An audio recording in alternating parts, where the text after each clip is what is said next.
Hello, everyone, and welcome back to Ethos Online. Again, this is a space where we can be, belong, and become the very best version of ourselves. So again, wherever you're joining us, whether again it be in California, Nebraska, Florida, wherever, we just want to say welcome. We are so glad you are journeying with us, especially through these books of the Bible whenever we cover them.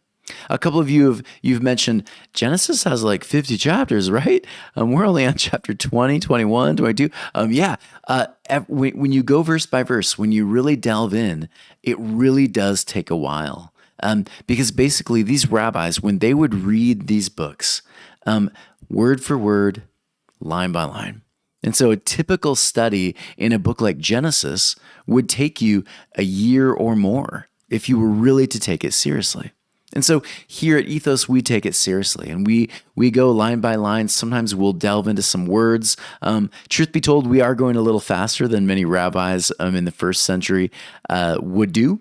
But again, we want to share with you some interesting concepts that you only get through some deeper study. And so that's what we do. And so if you want to continue joining us through this deeper study, please share these videos, hit the subscribe button. If you want to join in continuing to support financially what we're doing, we're going to share some links at the end as well. So smash that subscribe button and let's delve in. So once again, we are moving through the book of Genesis.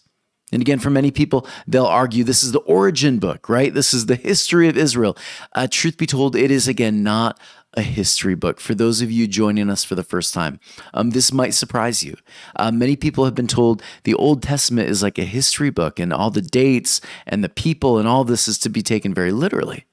Again, the problem is, for many of you following along, when you get to stories that, if taken literally, seem a little odd, right? We know, again, if we are swallowed by a whale, it would not take long before that whale's stomach acids would kill us, right? Less than 3 days, we would be toast, right? Well, not toast, but stomach acid, right? And we know a lot of these stories, there's a lot of metaphor involved. And so we know, again, the reason that Genesis is written, and Exodus, Leviticus, Numbers, Deuteronomy, these books, these 5 books called Torah, the reason they are written is because they are written during a time, during 587 BC, when they are captives in Babylon. And so while you are a captive in Babylon, you're asking the question, how do we hold on to our identity, right? How do we make sure the future generations hold on to some of those values and some of those traditions that, again, have brought so much life to us in the past? So Genesis is not a response to how do we make sure our histories are told. No, it was a response to assimilation. It was a response to let's hold on to the values, these ancient oral traditions. Let's hold on to that. So we know when we leave captivity, we can still continue the Jewish tradition.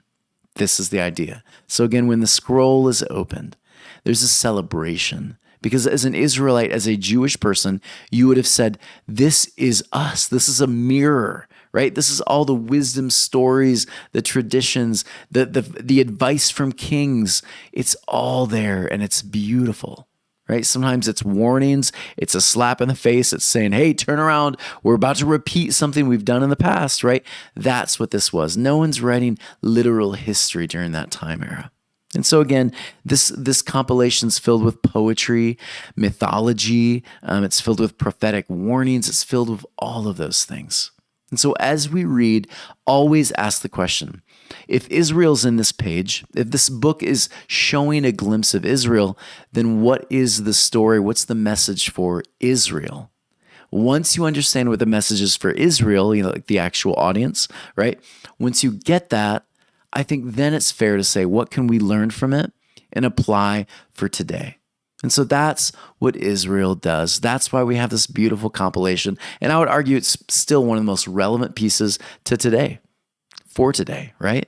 In the middle of so much conflict, so much division, this book really has a lot of beautiful wisdom to help us through it, to navigate it, right? So we're still talking about Abraham. Right? In chapter 21, we're still moving through Abraham. Again, he is one of the characters, literally means the forefather, right? The one who basically the founder of the group, the one who left tradition, left home, and traveled. right? Left polytheism for theism. This is Abraham. So today we're going to delve into chapter 21. We're going to finish this chapter, verses 22 through 34. It's a big chunk, but we're going to move through it, and there's some interesting concepts that you'll find here. So here we go. Let me read it for you first, and if you see it there, you can kind of follow along. So now it came to pass at that time that Abimelech and Pekol, his general, said to Abraham, saying, God is with you in all you do. And now swear to me here by God that you will not lie to me or to my son or to my grandson. You kind of get the idea of generations here, right? According to the kindness that I have done with you, you shall do with me and with the land wherein you have sojourned. And Abraham said, I will swear. And Abraham contended with Abimelech about the well of water that the servants of Abimelech had forcibly seized. And Abimelech said, I do not know who did this thing. Neither did you tell me, nor did I hear of it until today. It continues, and Abraham took flocks and cattle and gave them to Abimelech, and they both formed a covenant. And Abraham placed 7 ewe lambs by themselves. And Abimelech said to Abraham, what are these 7 ewe lambs which you have placed them by themselves? And he said, for these 7 ewe lambs you shall take from my hand, in order that it be to me for a witness that I dug this well. And this section ends with, therefore he named that place Beersheba, for there they both swore. And they formed a covenant in Beersheba, and Abimelech and Pekol his general arose, and they returned to the land of the Philistines. And he planted an Ishmael in Beersheba, and he called there in the name of the Lord and the God of the world. And Abraham dwelt in the land of the Philistines for many days. Now, I know what you're thinking. That's kind of a boring section, right? Like, big deal. They made a covenant. There's some lambs. There's an exchange. End of the story, right? But again, if you're an Israelite, there is something interesting going on here. And so we'll delve in right here. Ready? Perfect. Here we go. Now it came to pass at this time that Abimelech and Pekol. So I want you to first understand something. Names are really, really important, especially if you're Hebrew, right? So the names here, these are 2 of Israel's enemies.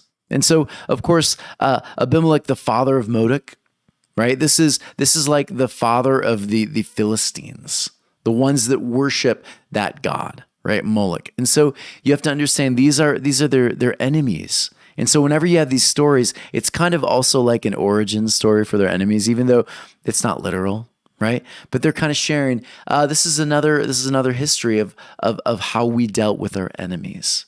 And so this story is set up, the section is set up of how do we deal with enemies? How do we deal with the people in the tribes that we don't always get along with? How do we divide land, right? How do we move through when there are conflicts between our tribes, right? This is kind of the question that's going to be brought up, because if you're a nomadic tribe, like the Hebrews were, this is going to happen often, right? You're going to have cattle, and the tribe across over there is going to have cattle. And what do cattle do? What do sheep do? Well, they wander, right? And so at some point in time, your cattle they're gonna cross, or your cattle might go onto someone else's land, and you may not even be aware of it, right? So there's going to be tensions over land, over resources like water, right? Grass, streams, those kind of things. This is what we're looking at, right? So how do we respond to our neighbor, right? Our neighboring tribes. So it continues. And now swear to me here by God that you will not lie to me or to my son or my grandson, according to the kindness that I have done with you, you shall do with me and with the land wherein you have sojourned. So notice this. I think this message right now is so important. We have seen what division does to families, to countries, to parties, right? We have seen division, polarization. We get it, right? And I would argue in our culture today, there's a plethora of reasons to be divided, right? And so there is here in this passage, there is a peace agreement with 2 very differing groups, right? And so the idea here is that even though the two tribes, they're different, right? Even though they had very different ways of ordering the world, you might call that politics, right? Ordering the world, they need to find a way to bring peace. Because if Israel believes they are called to be a group of people who bring shalom to the world, right? Nothing missing, nothing broken, and they're called to do it in a nonviolent way, then that means they're even called to do that with their neighbors. And so I posted a couple pictures here, and they're kind of interesting ones. Imagine if that's how we dealt with each other in a political sense. What if instead of saying, well, that person's an ass and that person's an elephant, and I'm supposed to just disagree with them, right? We're supposed to vote on party lines.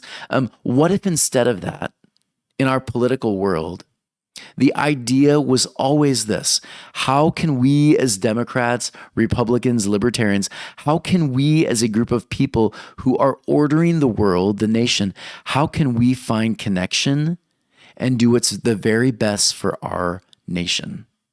Right? Can you imagine if that's what these groups did? They came together and said, we're not going to argue. We're going to discuss different ideas, and we're going to hold them all lightly, hold our party lightly, and we're coming to the table to find peace, right? To find connection, to bring wholeness, not for just ourselves, but for the whole world, for the whole nation. Imagine what that would look like as a political party. I thought about that, and man, it's really difficult to imagine that. I thought about that, how we interact with each other. If shalom were to take place, if it were to become the norm, what would that look like between racial division? What would that look like between people who have different sexual orientations than each other? What would that look like between people of different religious or non-religious ideologies? If they always came together and said, how do we find shalom first? What would that look like? And that right there, when Jesus says, I came to bring the kingdom of heaven here, right? That was his whole purpose. Over and over again, it's kingdom of heaven, kingdom of heaven. It was never to say, I came to die on a cross. That was not the point ever for Jesus, right? The main point, the main purpose of Jesus in the New Testament was always, I came to show you what this kingdom of heaven reality looks like. I came to bring the kingdom here, to show you what it looks like. And in the Old Testament, this is what it looks like.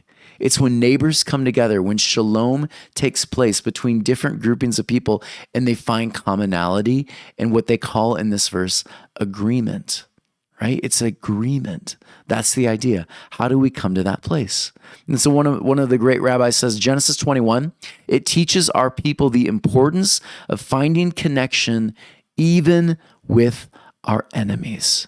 So we have to seek connection, or we fall, right? We break.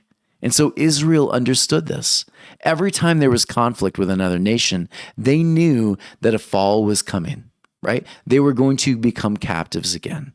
Whenever they used violence, right? Whenever they used division rather than finding connection and bringing some kind of peaceful connection, there always was a fall.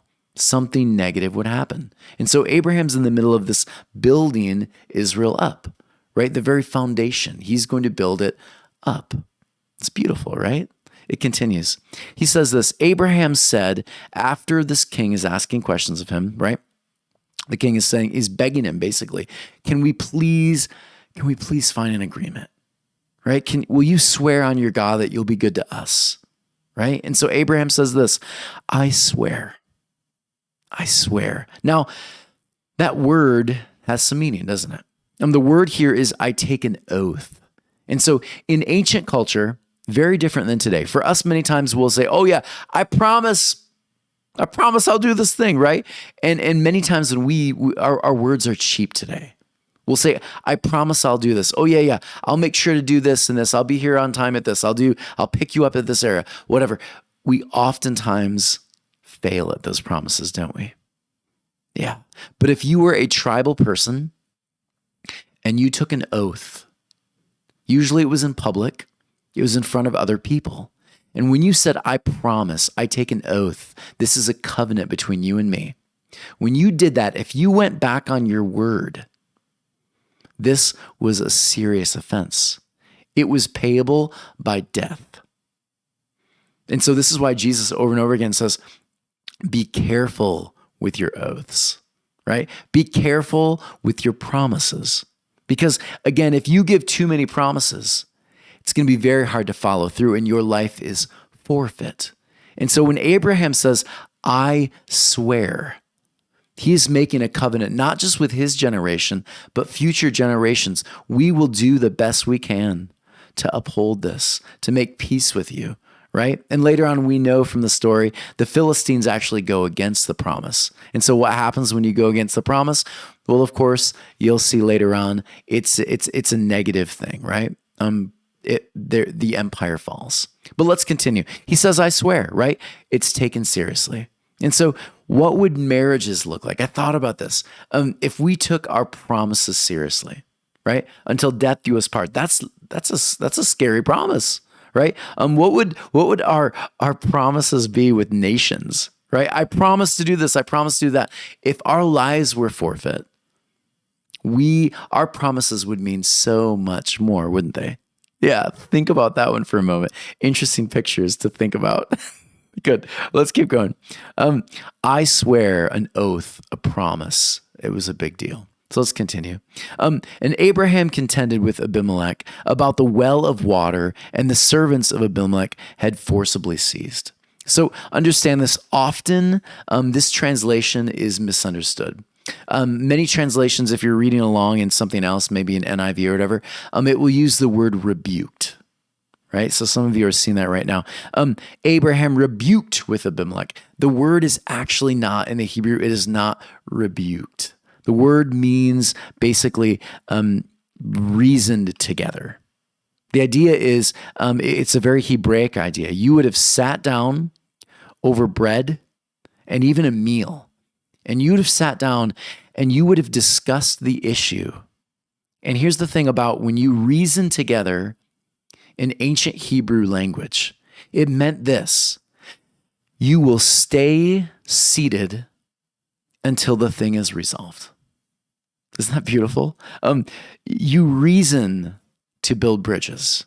You sit down and reason so that you can understand. You sit down and reason so you can see the other person's perspective. You sit down and reason so that you can say, look, your perspective is just as important as mine. And I am dedicated to the relationship just as much as you are. And so these people, when they came together for an oath, when they came together to reason, sometimes people would gather together and just watch, because these two would not leave the table until it was done. And when it was done, often there was a celebration. Oftentimes they would have cattle specifically killed for this occasion. They'd have a big feast. There'd be a lot of drinking and eating and dancing, because this is a big deal. When the two finally stood up and they said, we have reasoned together. Whew, so good. And remember, this is Abraham's enemy. And he sits down with him and they both say, we're dedicated to finding shalom. Right? We could learn so much from this. He disarms his enemy.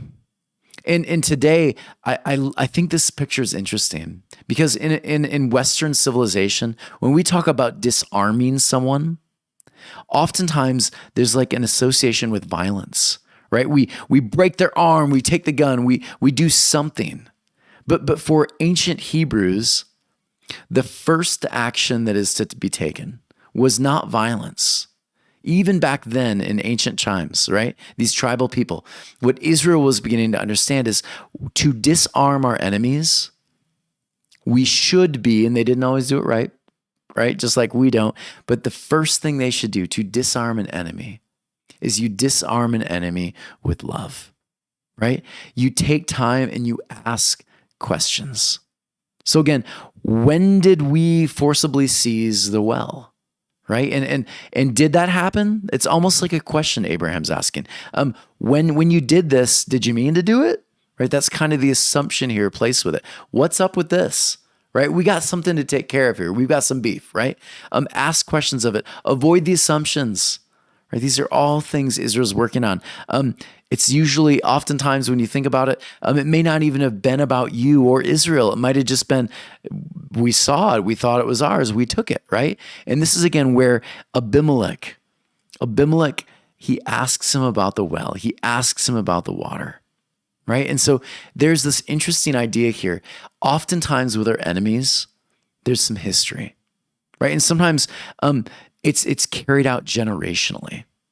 And so for Israel, they're beginning to understand this, right? There's a generational thing. So much of it sometimes we aren't even aware of, right? Abimelech says here, I didn't even know, right? Like I didn't even know that was your well, or that they took it and they forcibly did it. I wasn't even aware of it, right? We sometimes generationally will do certain things over and over again, and we miss it. But Israel in this moment is saying, look, we have to do the right thing now, because our future generations will follow. And so he's setting this up for Israel, right? If we don't sit down at the table with our enemies, if we don't ask questions of certain conflicts of the past, then we'll never actually grow, so that we don't repeat the same things, so that our future generations don't carry some of the baggage of the past. But we have to bring that up first so that we can move through it. One of my favorite plays is Romeo and Juliet. And I know that if you're a Shakespeare buff, if you're a literature major, you know this is probably the most common of Shakespeare's pieces. But here's something you may not know. And this is something I love about this piece. Shakespeare, when he wrote this, he was actually thinking about two religious groups at the time. Because these two religious groups, they were warring against each other. And oftentimes, the people who were a part of these religious groups, they didn't even know why they hated each other. They just knew that they should. And so what he does here is brilliant, because the Catholics and the Protestants, they were killing each other. This was happening in the streets. There was so much hatred. And so Shakespeare does something brilliant. He basically attempts to bring two tribes together by basically creating these two feuding families, the Montagues and the Capulets, right? And basically the message is really beautiful. He says, look, if you two tribes can't come together, if the two of you can't come together, your future generations will not survive, right? They won't survive. And so he has these two star-crossed lovers from the two different tribes come together, right? And when they come together, it causes both of the tribes to just, oh no, what have we done, right? And this is exactly what's being done in chapter 21. You're bringing the founder and the founder of the two different groups together, right? This is not a romantic thing, but they're coming together and they're creating a connection. They're basically saying we will hold true to this covenant. This is what's happening, and we're doing it now for the future generations. And so as an Israelite, when you were reading this in Babylonian captivity, you're reminded, right? We've made covenants, and the idea here is we will not go back. We won't continue this cycle of brokenness and violence, right? We want our generations to have something new, a brighter future than we had. This is the idea going on here. It's another Romeo and Juliet story, just a little twist, right? Let me keep moving on. And Abimelech said, I do not know who did this thing, neither did they tell me, nor did I hear of it again. And so again, the assumptions, the stories, we have to ask questions of our past. And when we get it, here's the thing. When you look at your own past, as a tribe or as a person, I think sometimes in the heat of moments, it's very difficult to take responsibility. But when you give something a little time, a little texture, you can look back and you can realize you played a part in it too. Israel was never perfect, right? They made mistakes too.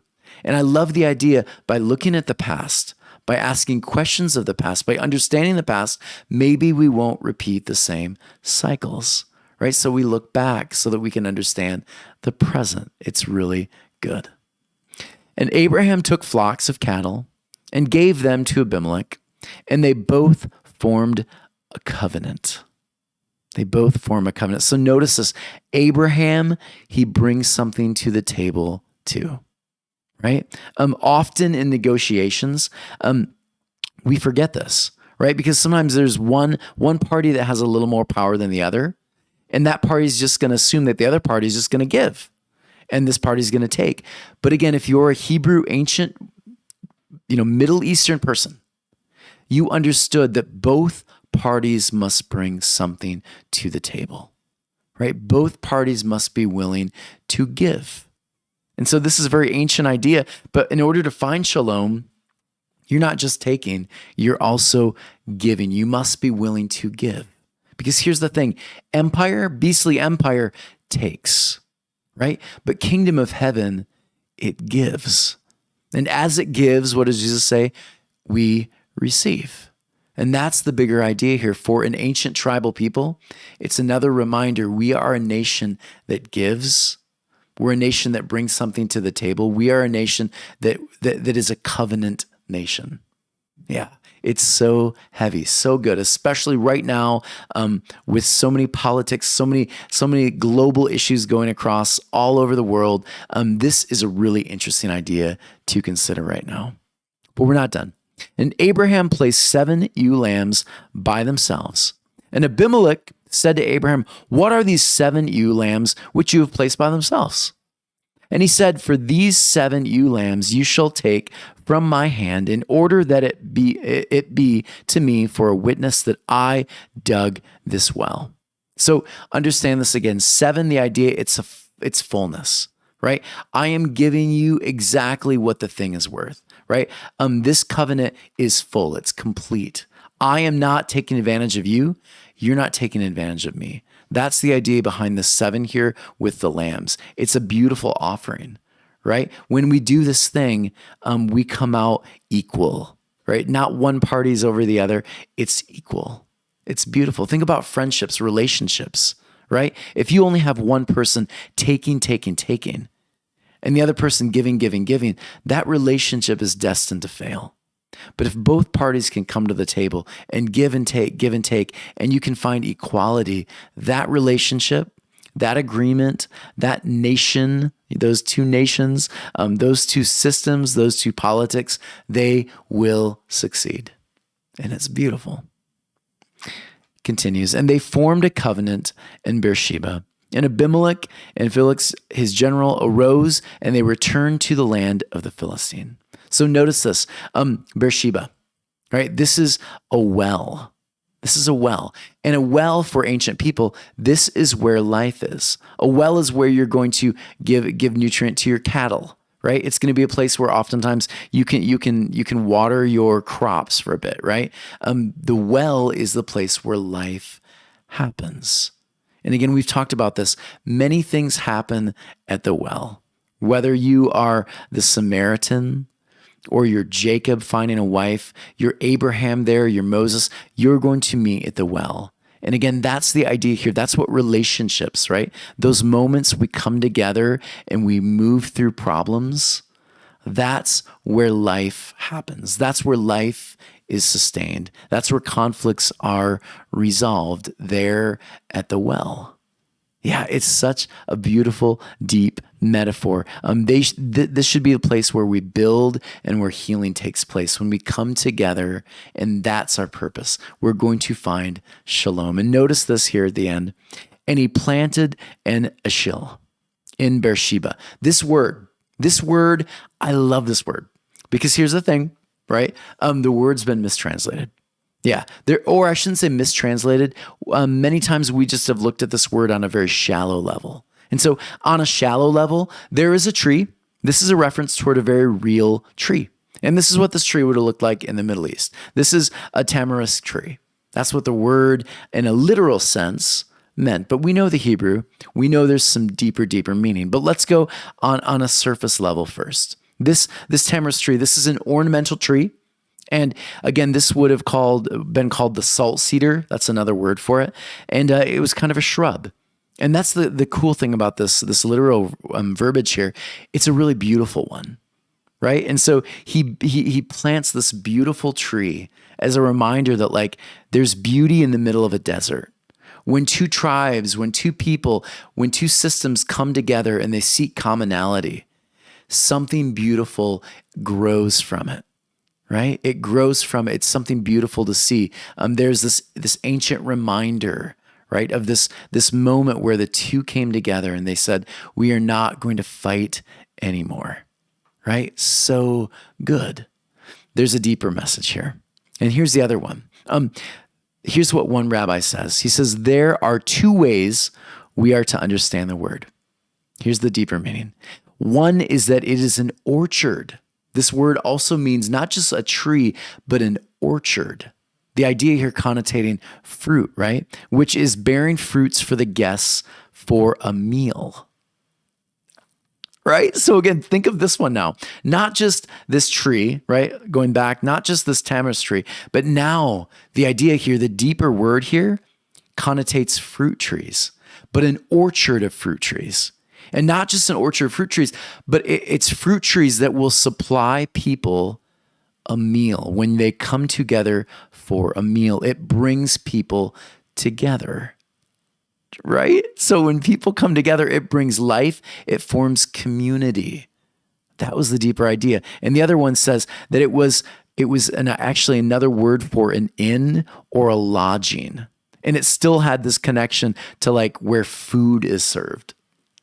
Right? All that from one word. And so either way you look at this idea is that when you come together, you seek to find connection, you put away differences, you seek to bring life together. You're willing to forgive, forget, and grow. That's when life happens. When we choose to hold on to anger, when we choose not to forgive, when we choose my difference over your difference and we fight, we actually hurt one another. And we do the very opposite of bringing community. Yeah. But when we come together, it's like it's like we built an inn. It's like we planted an orchard, right? It's beautiful. An orchard in the middle of a desert. Like what a beautiful picture. There's a story that I love. There was two farmers. And the two farmers, they had land next to each other. And the two farmers were always at it. And generation after generation after generation had been at it, right? They just hated each other and their land connected. And so one day the two farmers, and who knows how long this feud had been going on now, how many generations, but the two farmers were just so mad at each other. And so one day, one of the farmers, he meets this carpenter who was walking down the road. And he says to the carpenter, hey, carpenter, I need you to build me something. He says, all right, well, what do you need? He says, I need you to build me a wall, a huge wall, a wall that spans between me and my damn neighbor. He says, well, okay, I think I can do that. He says, here's what I'll need you to do. I'll start with the supplies you have over there, but I'm going to need a lot more. So what I need you to do is I need you to go to town, and he gave him a big list of other things he needed to build this big wall, right? This huge wall. So the farmer, he takes off. The carpenter worked hard and he worked long. And then the farmer came back with all these supplies. But when he got there, he noticed something.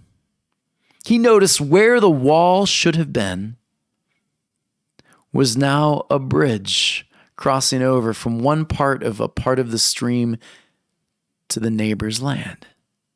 And he saw the carpenter putting away some of his equipment, some of his tools. But then he also noticed the other farmer was walking on that bridge and heading over to him with a big stupid grin on his face. And the farmer walked over to the other farmer who had just arrived. And he said, man, you've got some courage. And the farmer looked at him and he looked at the carpenter who he just asked to do this, to build this wall. He says, what do you mean? He said, man, I was about to have a wall built myself. But you went up and you built a bridge. He says, you know what? I don't even know what we're fighting for in the first place. And the two started laughing. And they started talking about this bridge. And before they knew it, the carpenter was already gone. The bridge had been built, right? The carpenter knew the two didn't need a wall. The two didn't need just another fence. The two needed a bridge. And when we build bridges, we open up conversations. When we build bridges, enemies can come together. When we build bridges, home is just across the stream and also right here. Home is everywhere you go, right? It's a beautiful idea, especially for a nomadic tribal people. And that's what I love about this ending. This ending, it's heavy because look at where it says Abraham dwells, right? Abraham dwelt in the land of the Philistines for many days. When you dwelled with someone, it meant you took on their values for a time. You sat at their table. You appreciated their hospitality. You trusted yourself in their home. And so Abraham, he deals with his enemies in a beautiful way, right? What a great message for Israel, right? If you can learn to meet your enemies halfway, seek peace over war, you can go anywhere and you can be home, even in the middle of captivity, right? Even in the middle of captivity, what an incredible message for a group of people in Babylon. Meet your captors halfway. Choose to find the humanity even in your enemies. And when you do, you're home. Right? Oh, this is so good. I love this book. And so what do? How do we take it home? Here's what I was thinking about. The idea here to me seems to be, how do we make friends of enemies? Right? Because we all have these people. Right? How do we bridge the gaps? How do we make an enemy a friend? And again, you can't force it, obviously. But what can you do for your part in the broken relationship? And so I'm stealing this from a couple different sources. And so I'll share a couple ideas. One of them, sincerely apologize. If you know you played a part, be the bigger individual and admit you're wrong. Admit where you may have misstepped. Because you know as well as I do, the minute that we do that, the minute that we open up with humility, it opens the door for others to do the same. And it may not be 100%. This person may just be like, yeah, you're right. You did that. Who knows? But the majority of the time, I think you would agree, most of the time you've just opened up something. And what happens is they'll say sorry too. They'll take ownership for their thing because you were strong enough to admit your fault in the issue, in the disagreement, in the broken relationship. You were strong enough to apologize sincerely to. And notice the word sincerely. It needs to be sincere. Right? If it's not sincere, we understand it. We pick up on it. We sniff it out, right? Be sincere. If you're not ready for that, then you're not ready to ask for an apology yet, are you? Or to apologize, I should say. You're not ready yet. Wait till you're definitely ready and it's sincere. Number 2, forgive. Again, think about the idea here is you're not forgiving them so that they feel better. You're forgiving them so that you can move on, right? Forgiveness is for you. And so when you can move on and not hold that against someone, you actually free them to do the same thing. Number 3, focus on good qualities. When you begin to look at the positive in someone, it's really hard to make them an enemy, isn't it? Yeah, someone told me once, a lot of these politicians, when you watch them on TV, they look so heated and angry. But what a friend of mine said is, at the end of the day, oftentimes these guys, they'll get up, they'll shake hands, and they'll go get a meal together. Right? A lot of it's acting. Because here's the thing. If you can find commonality, if you can look for the good in people, you might just find that person is more similar than you think. So look for the positive qualities in an enemy, and you might find that there's more similarities than differences. Number 3, speak well of them. Man, this does so much for me. When I start speaking well of someone, it actually becomes a reality for me. And so when my words are positive rather than going negative all the time, if I can keep it positive, if I can find something positive to say about someone else and other people can hear me say it, I say it out loud, it brings life again, right? You begin to think what you are speaking. right? And it might just be as simple as, this person really does care about their family, right? This person really does have a lot of creativity. I don't know. Whatever the thing is, find time to find a way to say something positive, and you'll see things will shift the way you view them. And then another one, look for commonalities. We kind of touched on this, but look for the different things that you definitely know. Oh yeah, in some ways we're definitely common. And then number 6, find a way to offer help. When you see that person is in need of help, when you see them struggling, they've got a ton of books in their hand, they're trying to open their office, get there. What can I help you with? Grab those books from them. You might just surprise them enough that they might be open to have a conversation too. But what you did is you just opened yourself up too. You offered help. And more than likely you will find that bounces back double. Right? So these are all ideas of how to turn an enemy into a friend. And I think if we all are doing this, man, we get one step closer to shalom, kingdom of heaven reality, what Jesus spoke of over and over again. Everyone, this was so much fun. I know this was like an odd section, right? But there's really some beauty there, right? Abraham dwelt with his enemies. Right? So good. If you would like to continue working with us, donating, go to ethos-church.org/donate. Please, if you found this helpful, please consider giving a donation. We are a tax-deductible organization. And so during tax time, this is a great opportunity to give to something that you believe in. Give to something that we, again, spend so much time making this happen. Help us spread the news, right? This is so good. If you'd like to join us in online conversations, let us know. Let us know you want to be a part of Ethos Living Rooms. And then lastly, hit that subscribe button. Please help us grow this YouTube channel. Again, this is the year for growth for us. We're going to continue sharing this as much as possible, along with obviously people who are listening just through MP3 and that sort of thing. But we'd really like to see our YouTube channel grow. Everyone, thank you so much for joining us today. I hope you have a great week, and we'll see you next week with chapter 22.